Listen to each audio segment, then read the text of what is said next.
Q2's Mitch Laggy has read through the court documents and joins us now to break it all down. Mitch? Zoe, Stevensville-based clothing company ASAT Outdoors is suing fashion company Supreme for copyright infringement. The lawsuit, filed earlier in November in New York District Court, alleges that Supreme sold clothing with a copyrighted camouflage design. According to court documents, ASAT Outdoors has owned this camouflage pattern since it was created in 1985. Screenshots of Supreme New York's website show jackets and pants for sale using that pattern dated November 5th. Prices on those items ranging from $150 to $218. ASAT Outdoors is requesting damages in the amount of $150,000 for each article of clothing put up for sale. ASAT is also asking for the profits made from each piece of clothing. And I was looking on Supreme New York's website tonight and could not find any of those items up for sale. Zoe? Thank you, Mitch. Well, roads throughout the Billings area are still on the slick side as plow crews have been hard at work overnight digging out the Billings side streets. Crews are now complete with Area 2 and as of 2:30 p.m. today are working on Area 1 west of Zimmerman Trail between Pauley Drive and Rimrock Drive.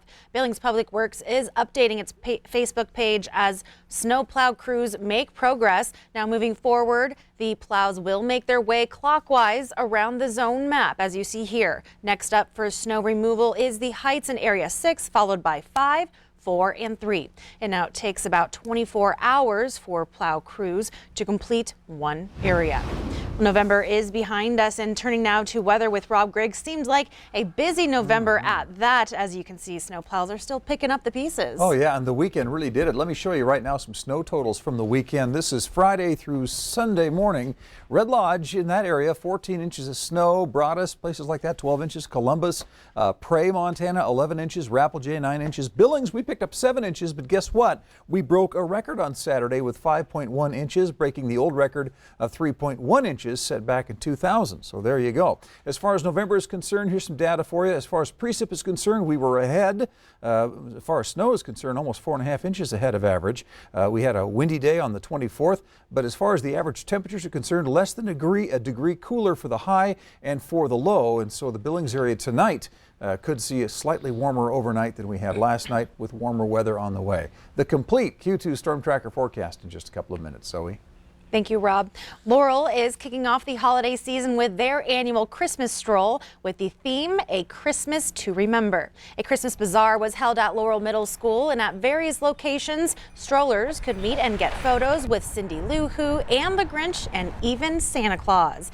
The stroll also offered a live nativity scene production, horse-drawn hay bale rides, and a themed Christmas tree tour. Toys for Tots was on hand to collect toys, and pictures with Santa were available with donations from attendees going to support Tumbleweed.